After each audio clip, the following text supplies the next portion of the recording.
पहले दिल्ली में रहते थे, फिर एक फाइनेंशियल क्राइसिस ने मेरी फैमिली को एक बहुत बड़ा झटका दिया।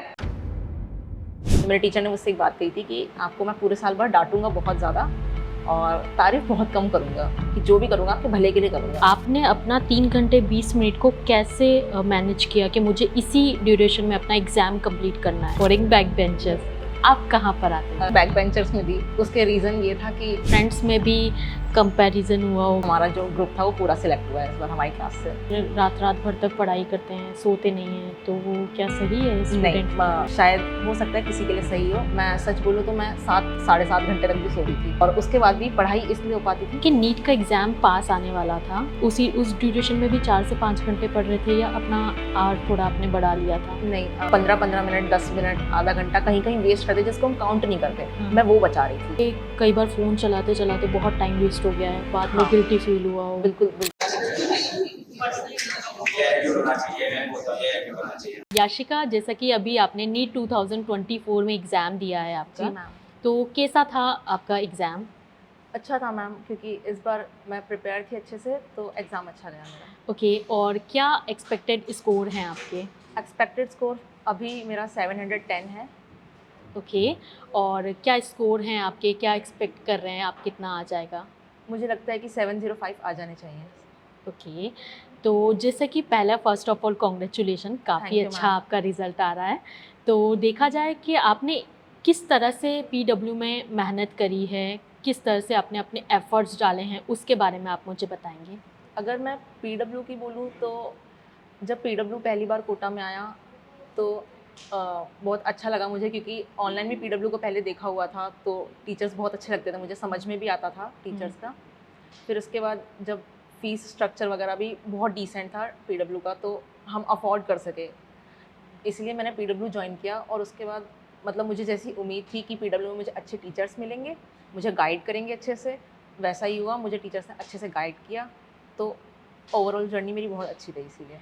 ठीक है, तो अभी जैसे कि आपने बताया कि पीडब्ल्यू की जर्नी तो आपकी बहुत अच्छी रही, तो आपकी फ़ैमिली के बारे में आप मुझे कुछ बताना चाहेंगे? जैसे कि आपकी फ़ैमिली में कौन-कौन हैं और आप किससे आपने नीट लेने के लिए सोचा कि नीट की मैं प्रिपरेशन करूँगी? किससे आप इंस्पायर हुए? मैं बोलूँगी कि सबसे बड़ा रोल मेरे फ़ादर का है मेरी पूरी जर्नी में और पूरी लाइफ़ में, क्योंकि हम लोग मैं एकेडमिक्स में अच्छी थी स्टार्टिंग से, ठीक है। बट हम लोग पहले दिल्ली में रहते थे, फिर एक फाइनेंशियल क्राइसिस ने मेरी फैमिली को एक बहुत बड़ा झटका दिया, जिसकी वजह से हम लोग बहुत ज़्यादा फाइनेंशियली अनस्टेबल हो गए। देन उसके बाद मेरे फादर कोटा में आए थे, उन्होंने अपना बिज़नेस सेटअप करना स्टार्ट किया और हमारे लिए उन्होंने बहुत मेहनत की, क्योंकि कोटा की गर्मी में रहना आसान बात नहीं है। तो एक पंखे में एक रूम में रहते थे और बिज़नेस सेटअप कर रहे थे धीरे धीरे। फिर उन्होंने मेरे लिए ये डिसीज़न लिया 11th में कि आपको मेडिकल करना चाहिए, क्योंकि उन्होंने यहाँ जब कोचिंग सिस्टम देखा तो उनको ऐसा लगता था कि मुझे भी अपने बच्चों को करवाना है और ये तरीका है, हम लोग इस क्राइसिस से भी बाहर आ सकते हैं, मेरे बच्चों का करियर सेट हो सकता है। तो बहुत सबसे ज़्यादा मेहनत मेरे पापा की है, क्योंकि पढ़ते हैं सब बच्चे हैं, पर मेरे पापा ने जो मेहनत की मुझे लगता है कि वो कोई नहीं कर सकता था। ठीक है, और आप किससे इंस्पायर हुए कि मुझे डॉक्टर ही बनना है? पहले तो बचपन में जैसे हम लोग नॉर्मली बोलते थे कि डॉक्टर बनेंगे, इंजीनियरिंग बनेंगे, तो वैसा सब था कि डॉक्टर बनना है, डॉक्टर बनना है। पर उसके बाद ऐसा सोचा नहीं था कि डॉक्टर बन पाएँगे, क्योंकि हमें ये भी पता था कि डॉक्टर बनने के लिए थोड़ा खर्चा भी होता है, जो कि हम अफ़ोर्ड नहीं कर सकते थे। पर उसके बाद जब पापा ने यहाँ सब देखा, तो पापा ने मेरे लिए डिसीज़न लिया कि आप जाओ मेडिकल लाइन में। मुझे भी पापा पे पूरा ट्रस्ट था। स्टार्टिंग में मुझे थोड़ा डाउट था, कर हो पाएगा, नहीं हो पाएगा। पर पापा ने जब इतना ट्रस्ट दिखाया तो मुझे था कि हाँ ठीक है, मैं कर लूँगी। तो मैं अपने पापा से इंस्पायर थी और अपने पापा के कहे हुए रास्ते पे थी। ठीक है, और जैसे कि आप बता रहे हैं कि आपके फैमिली इश्यूज़ भी बहुत सारे थे, जी उसके हाँ। बाद में फैमिली इश्यूज़ को लेकर आपने स्टडी कैसे कर पाए? कई बार होता है कि स्टूडेंट को फाइनेंशियली इशू होता है, तो स्टडी पे ज़्यादा फोकस नहीं कर पाते हैं और कई सारी बहुत सारी परेशानियाँ होती हैं। मैं आपने कैसे अपनी एडजस्ट किया दोनों मैं में? अपनी स्टोरी अगर मैं बताऊँ तो हम लोग एक छोटे से प्राइवेट स्कूल में पढ़ रहे थे पहले। फिर जब हम फाइनेंशियली क्राइसिस में थे तो हमें गवर्नमेंट स्कूल में डालने की बात हुई। पर गवर्नमेंट स्कूल में कोई हमें भेजना नहीं चाहता था, क्योंकि हमें ये लगता था पेरेंट्स को, फैमिली को, कि शायद बच्चे डेविएट ना हो जाएँ, शायद बच्चे पढ़ाई से हट ना जाए उनका दिमाग।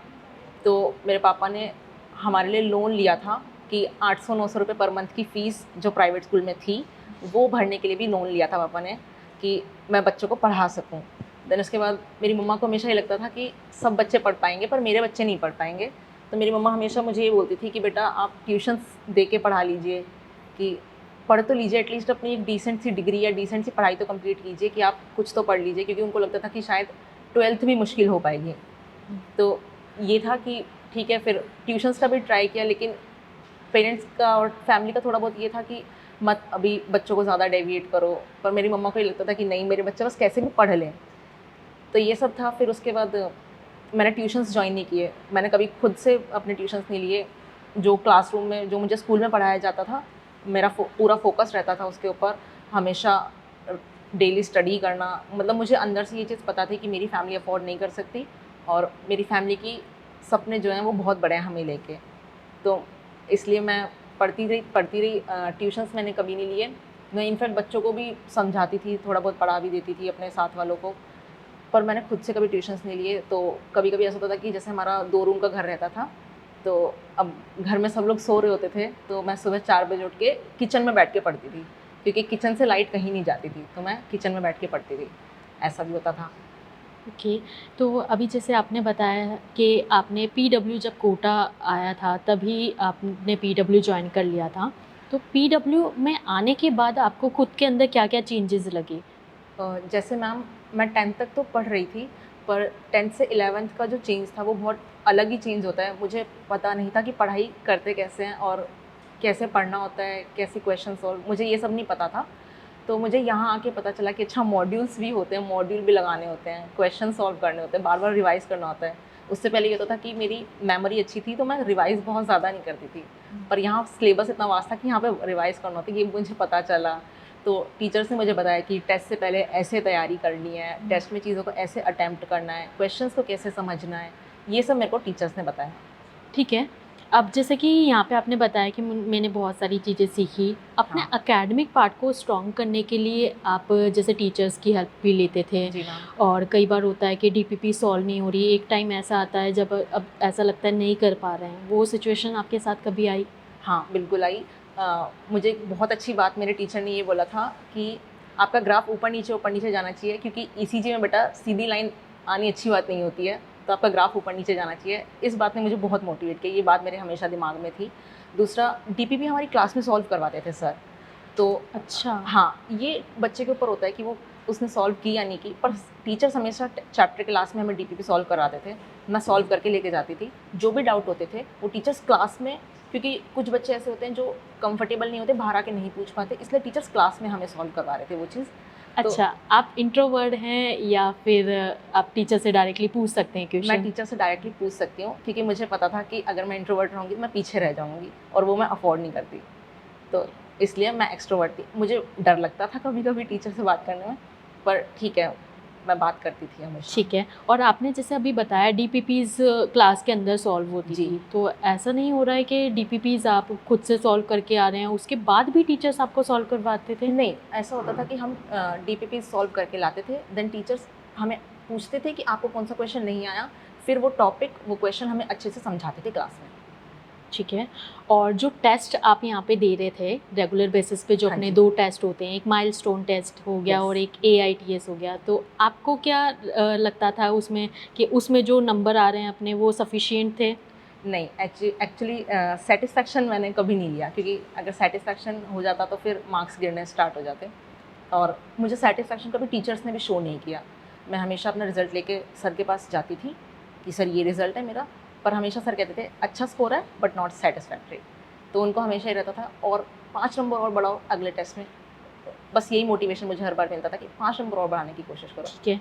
माइनर टेस्ट और जो एआईटीएस है, उनसे आपने क्या सीखा? कि अ, किस तरह से क्वेश्चंस किए जाते हैं और सब कुछ क्या-क्या आपने सीखा इस ड्यूरेशन में? जैसे मैम, पीडब्ल्यू ऐप में हमारा सारा रिकॉर्ड्स आता है, तो उसमें हमारी रैंक भी आती थी कि हम कहाँ स्टैंड कर रहे हैं। तो अगर अंडर 10 होते थे तो बहुत अच्छा लगता था, पर अगर अंडर 100 भी आए हैं, मेरी तो 350 रैंक भी आई थी, तो मुझे बहुत बुरा लग रहा था कि बहुत बच्चे मुझसे अभी आगे हैं, मतलब बहुत ज़्यादा मेहनत की ज़रूरत है। तो एक ये मोटिवेशन मुझे हमेशा रहता था कि मुझे रैंक लेके आनी है। पीडब्ल्यू में ही रैंक नहीं आ रही तो ऑल ओवर इंडिया कैसे आएगी? अभी तो बहुत बच्चे हैं कॉम्पिटिशन में। और टीचर्स मुझे एक-एक क्वेश्चन पे समझाते थे। जो 5 क्वेश्चन हम सेक्शन बी में छोड़ते थे, उनको भी हमेशा मुझे ये बोला गया कि आप ये भी सॉल्व कीजिए, ये भी नहीं आ रहा है, ये भी पूछिए।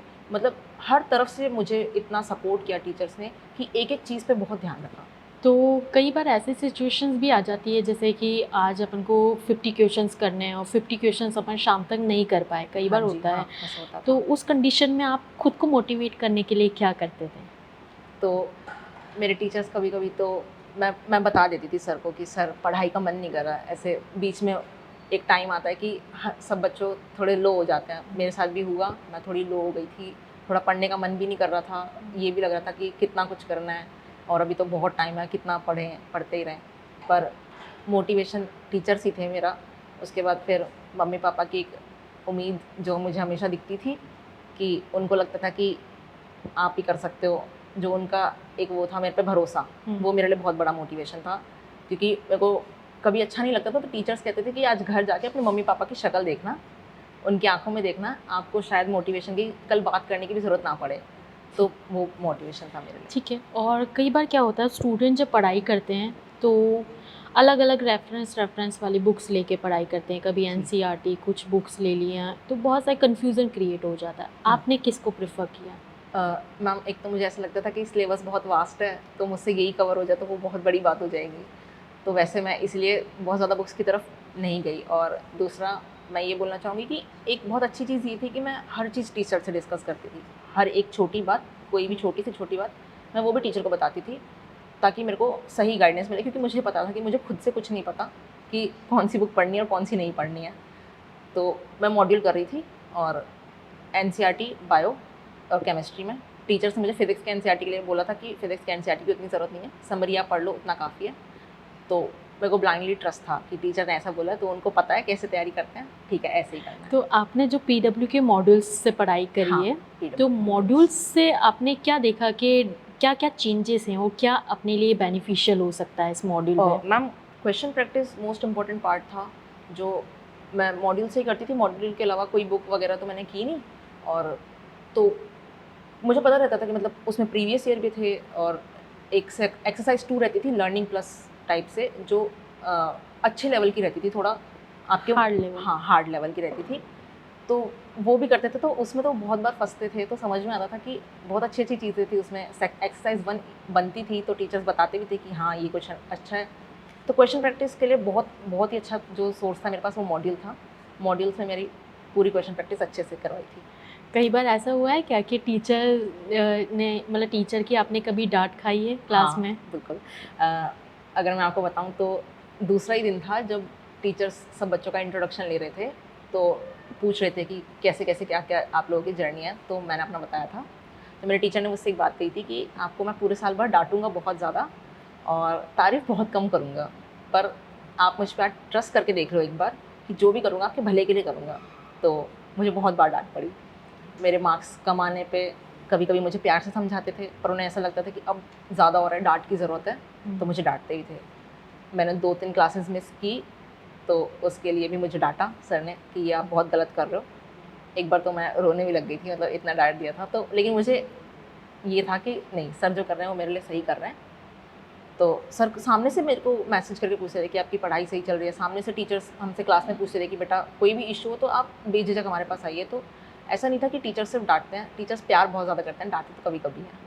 और इसके अलावा मैं पूछना चाहूँगी डाउट जैसे अगर सपोज़ दैट आपके डाउट्स आ रहे हैं और जी। बहुत सारे डाउट्स आ रहे हैं, जैसे डीपीपीज़ अपन को सॉल्व करने के लिए दिए 20 क्वेश्चंस आपको दिए हैं, उसमें से कई बार ऐसा हुआ है कि 10 क्वेश्चंस ही नहीं आ रहे अपने को? हाँ मैम, ऐसा होता था। कभी-कभी तो शुरू के ही 10-12 क्वेश्चन नहीं आए, शुरू के या 4-5 क्वेश्चन नहीं आए, तो फिर मोटिवेशन ही डाउन हो जाता था कि क्वेश्चन ही नहीं बन रहा है, मन नहीं करता था करने का। तो सर से पूछते थे, मतलब मैंने एक चीज़ अपने आप को बहुत अच्छे से समझा रखी थी कि कोई भी बात हो सर को बतानी है। ये मैंने हमेशा से सोच के रखा हुआ था, इसलिए क्वेश्चन नहीं बनते थे तो भी सर को बताया। और डाउट्स होते थे तो हमारे पास 15 मिनट्स का ब्रेक होता था हर क्लास के बाद। तो टीचर्स हमारे रुकते थे, हमें डाउट्स बताते थे। फिर उसके बाद अगर ज़्यादा डाउट है या आपको पर्सनल गाइडेंस चाहिए तो टीचर हमें अलग से टाइम देते थे कि आप शाम को इतने बजे आइए और आपको जो भी बात करनी है कीजिए। या मैं घर पे पढ़ रही होती थी, तो अगर मैंने व्हाट्सएप पे टीचर को मैसेज किया कि सर ये प्रॉब्लम है या ये डाउट है, ये समझ नहीं आ रहा, तो वो मुझे, अगर उनको ऐसा लगता था कि सिर्फ क्वेश्चन समझाने की ज़रूरत नहीं है, टॉपिक समझाने की ज़रूरत है, तो वो सामने से कहते थे कि आप ये टॉपिक फिर से पढ़िए, मैं आपको कल पढ़ाता हूँ ये टॉपिक। तो उस ड्यूरेशन में आपको वो टॉपिक समझ में आ जाता होगा? बिल्कुल, अगले नेक्स्ट डे या जब भी सर का टाइम अवेलेबल होता था, सर मुझे पूरा टॉपिक अच्छे से पढ़ाते थे। तो मुझे ऐसा कभी लगा नहीं, मेरे साथ हर कोई था, पेरेंट्स, टीचर्स, फैमिली, फ्रेंड्स, बहन-भाई, सब कुछ हर कोई मेरे साथ था। जैसे कि आपने अब बताया फ्रेंड्स के बारे में, हुँ। तो ऐसा हुआ है कभी फ्रेंड्स में भी कंपैरिजन हुआ हो कि यार मैं इससे थोड़ा-सा ज़्यादा अच्छा करूँ या फिर इससे कम? हाँ, बिल्कुल हुआ है कि मतलब वैसे तो मैं बहुत ज़्यादा किसी से स्टार्टिंग में बात नहीं कर पाती थी, पर हम जो एक साथ जो पढ़ते थे हम बच्चे, वो हम अपने आप ऑर्गेनिकली हम साथ रहने लगे थे, क्योंकि हम साथ डाउट पूछने जाते थे, तो साथ-साथ रहने लगे हम लोग, ऑर्गेनिक हमारी फ्रेंडशिप एक ये हो गई थी। तो उसके बाद हमारी फ्रेंडशिप में बहुत अच्छी बात थी कि एक-दूसरे के नंबर कम आने पे हम डाँटते थे कि नंबर क्यों कम आ रहे हैं? अच्छा। ये क्वेश्चन क्यों गलत करिए? तो सर ने पढ़ाया था ना, ये कैसे गलत कर सकते हो? और एक-दूसरे को सपोर्ट बहुत करते थे। अभी भी जो भी क्लासमेट्स थे, बैचमेट्स थे, वो हम लोग भी, मैं अगर वो मेरे को डाउट भेजते थे, मेरे को आता था, मैं ज़रूर बताती थी। मैं अगर भेजती थी, वो मुझे ज़रूर बताते थे, नहीं तो बोलते थे नहीं पता। जो भी है, हम लोग एक-दूसरे के साथ रहते थे हमेशा। ठीक है। तो आज वो बहुत खुश भी होंगे। बिल्कुल। मेरी फ्रेंड्स का भी सिलेक्शन हुआ है, तो मैं भी बहुत खुश हूँ कि हमारा जो ग्रुप था, वो पूरा सिलेक्ट हुआ है इस बार हमारी क्लास से। ओके, बहुत अच्छी बात है। इसके अलावा मैं पूछना चाहूँगी आप कितना अपनी स्टडी को टाइम देते थे? जो आप यहाँ पे डेली बेसिस पे पढ़ने के बाद सेल्फ स्टडी में कितना आप टाइम हाँ, स्पेंड तो करते थे? मतलब ऐसा होता था मैम कि मेरी एक डायरी होती थी, जिसमें मैं लिखती थी क्लास में, मतलब टाइम मिलता था, 2-5 मिनट मिल जाते थे, तो मैं उसमें लिखती थी कि आज मुझे क्या पढ़ना है। तो हमेशा, मतलब मैंने कभी भी रैंडम स्टडी नहीं की। ये चीज़ मैंने थी कि मैंने कभी भी रैंडम स्टडी नहीं की कि कुछ भी उठा के पढ़ना स्टार्ट कर दिया। मुझे पता होता था कि आज क्या पढ़ना है और कितनी देर पढ़ना है, ये पता होता था। तो मेरे डेली टारगेट्स कंप्लीट होने चाहिए थे। तो मैंने सर से गाइडेंस ली थी कि डेली टारगेट्स को कैसे सेट किया जाए। तो उन्होंने कहा था कि आपकी जो कैपेसिटी है, उससे 5% एक्स्ट्रा कीजिए, ताकि आपको वो जब पूरा ना हो तो आपको एक रहे कि कल और पढ़ना है। कलो तो वो होता था कि डेली टारगेट सेट करती थी, डेली क्वेश्चन के सेट होता था कि इतने आज क्वेश्चन लगाने हैं, तो मॉड्यूल से क्वेश्चन लगाने हैं, डीपीपी सॉल्व करनी है। कभी कभी नहीं हो पाता था तो उस चीज़ को फिर संडे में कवर करना है, क्योंकि ओवरऑल पढ़ाई कंप्लीट तो करनी रहती थी, टेस्ट भी होता था, तो वो सब चीज़ें थी। तो सेट करके मैं पढ़ाई करती थी। मतलब लगभग 4 से 5 घंटे की सेल्फ स्टडी तो रहती थी एक दिन में। अच्छा, 4 से 5 घंटे जी। आप सेल्फ स्टडी। संडे को भी सेम रूटीन रहता था या थोड़ा कम हो जाता था? नहीं, संडे को ऐसा होता था कि जिस दिन टेस्ट है, उस दिन तो बढ़ जाता था, क्योंकि 2 से 5 भी टेस्ट है, तो सुबह रिवीजन में लगे हुए हैं कि ये भी रिवाइज़ कर लेते हैं, ये भी रिवाइज़ कर लेते हैं। पर अगर जिस दिन टेस्ट नहीं होता था, तो मुझे टीचर्स ने भी बोला था और मेरा खुद का भी माना था कि एक दिन तो रिलैक्स का बनता है।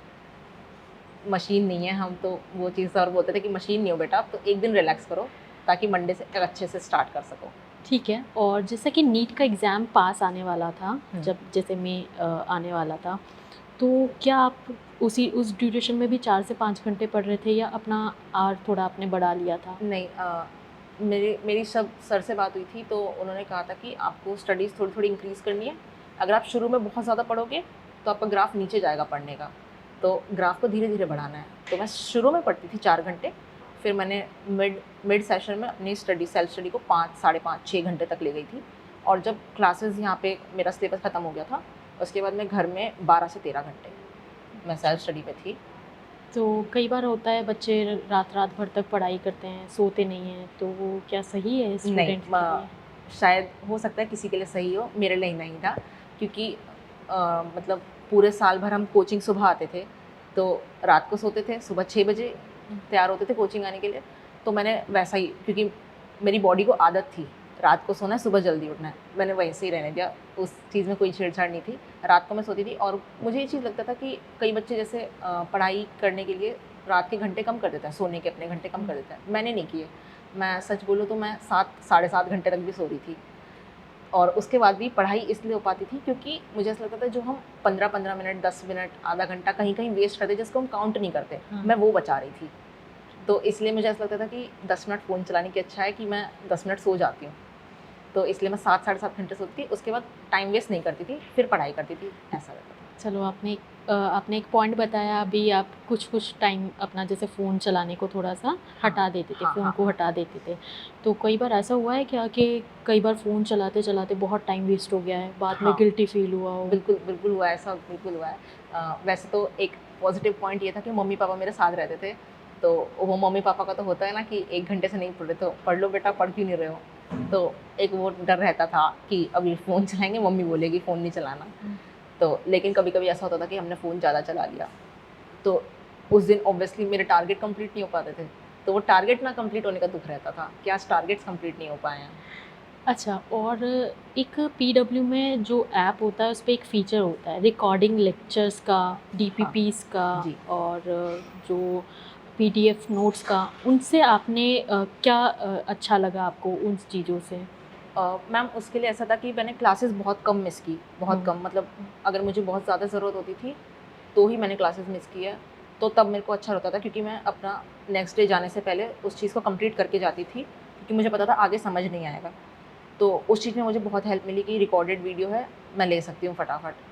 और कभी-कभी नोट्स भी छूटे हैं कि 1-2 चैप्टर के नोट्स नहीं बने, या कभी-कभी ऐसा होता था कि सिर्फ़ एनसीईआरटी से पढ़ लिया बायो का कोई चैप्टर जब टीचर ने पढ़ाया, पर बाद में ऐसा लगा कि नहीं यार, नोट्स की ज़रूरत है।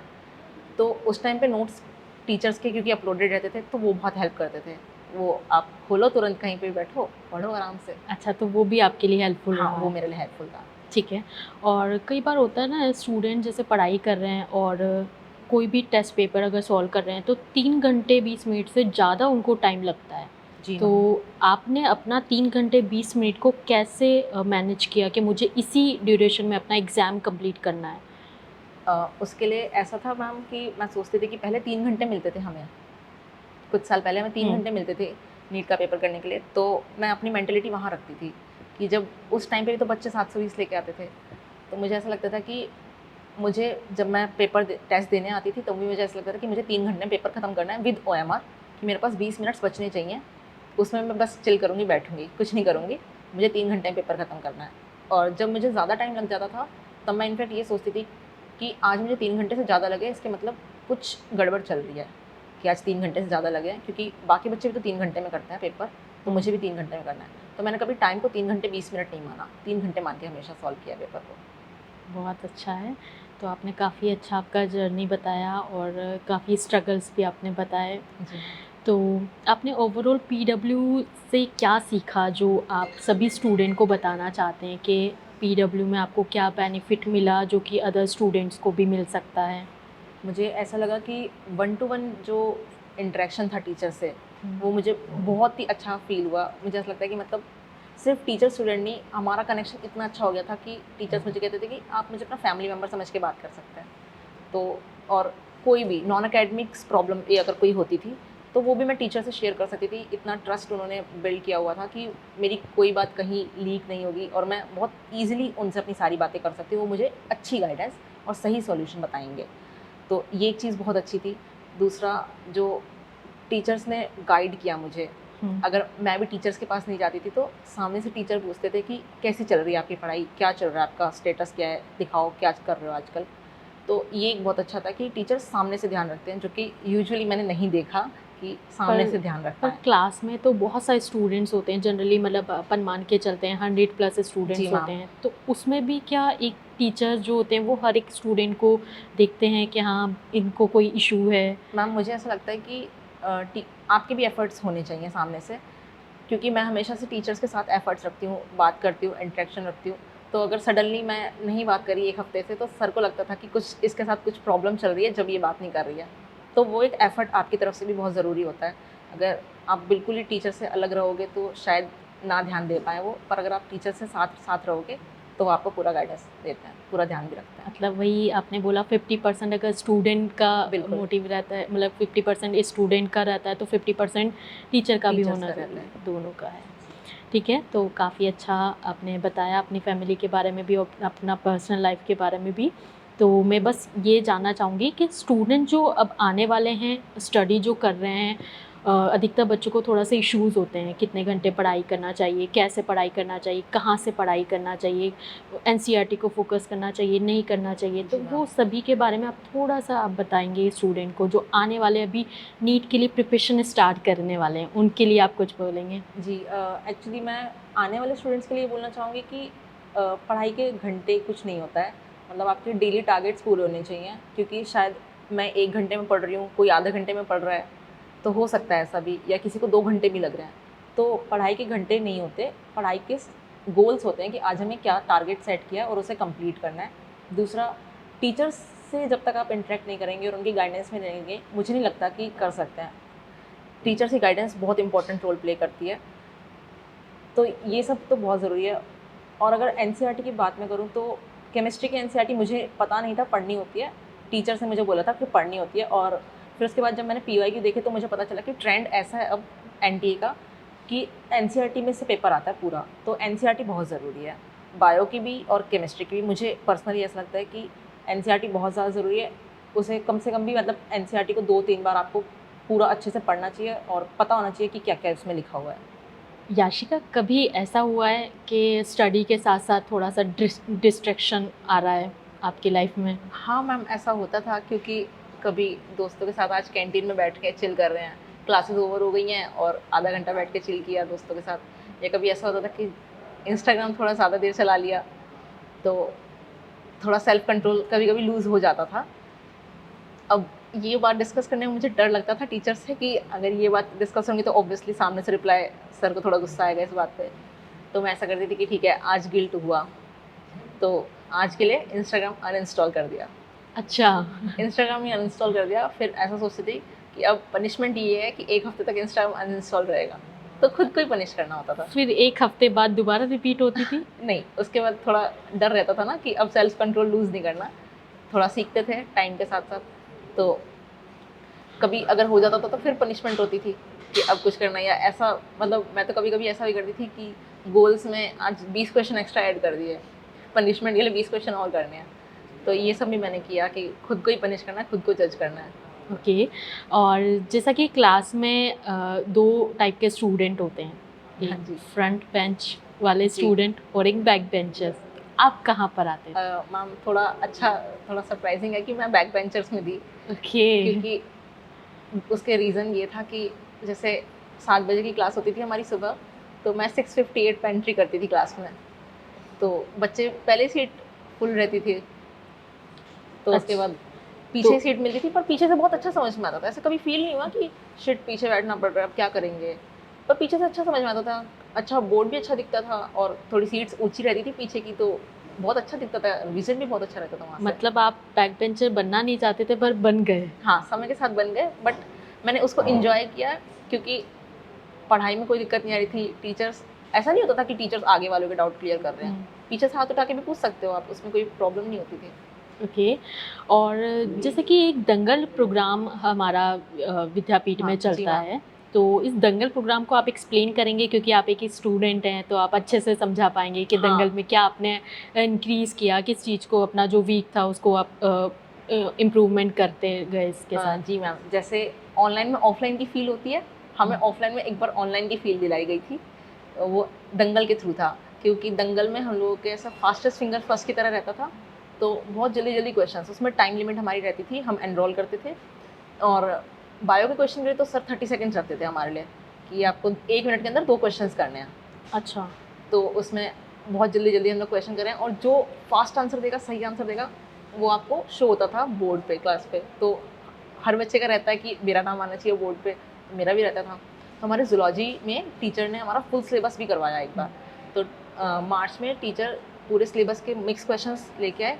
देन उसके बाद हमारा दंगल हुआ, तो मेरी क्लास में 2nd रैंक उसमें बनी थी। तो आपका लीडर बोर्ड पे शो होगा तो ना? लीडर बोर्ड पे शो, मैंने तो स्क्रीनशॉट वगैरह भी लेके रखा था। मतलब दंगल बहुत अच्छा था, कंपटीशन इतना अच्छा हो जाता था, क्लास में माहौल होता था कि बस क्वेश्चन आए और फटाफट हम आंसर दे दें। अच्छा। जल्दबाजी भी कई बार हम लोग गलत करते थे, तो हमें वो समझ में आता था कि जल्दबाजी नहीं करनी, थोड़ा होश से करना होता है। तो आपका टाइम लिमिट भी रहता था कि याशिका ने 3 हाँ। मिनट के क्वेश्चन को 2 मिनट में सॉल्व कर दिया, बिल्कुल कुछ मैम, ऐसा? उसके अंदर टाइम लिमिट भी रहता था। जैसे 30 सेकंड्स बायो के क्वेश्चन के लिए होते थे, तो उसमें होता था कि 6 सेकंड, 11 सेकंड, 15 सेकंड। तो कुछ बच्चे तो 3-3 सेकंड में कर रहे हैं, तो बहुत ज़्यादा अच्छा कॉम्पिटिशन होता था उसमें, तो बहुत मज़ा आता था वो करने में, क्योंकि ऐसा लगता था कि अभी इससे ज़्यादा करना है, मुझे इससे ज़्यादा करना है। तो सब एक दूसरे से कॉम्पीट करते थे, अच्छे एक हेल्दी वे में हम लोग कॉम्पीट करते थे कि लीडर बोर्ड पे नाम चाहिए।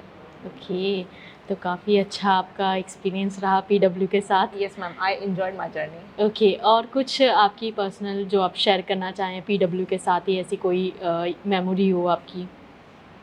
पीडब्ल्यू में मैंने जब बैच में जो टेस्ट होते थे, तो मैंने टेस्ट में टॉप किया, जिसकी वजह से मुझे PW की तरफ से बुक्स गिफ्ट मिली थी और एक कप गिफ्ट में मिला था। वो मेरे लिए बहुत अजीज़ है।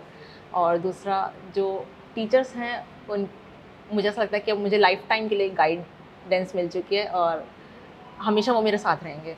तो PW से मैंने बहुत कुछ सीखा और बहुत अच्छी यादें मेरी हैं यहाँ से। Okay, thank you so much. Thank you.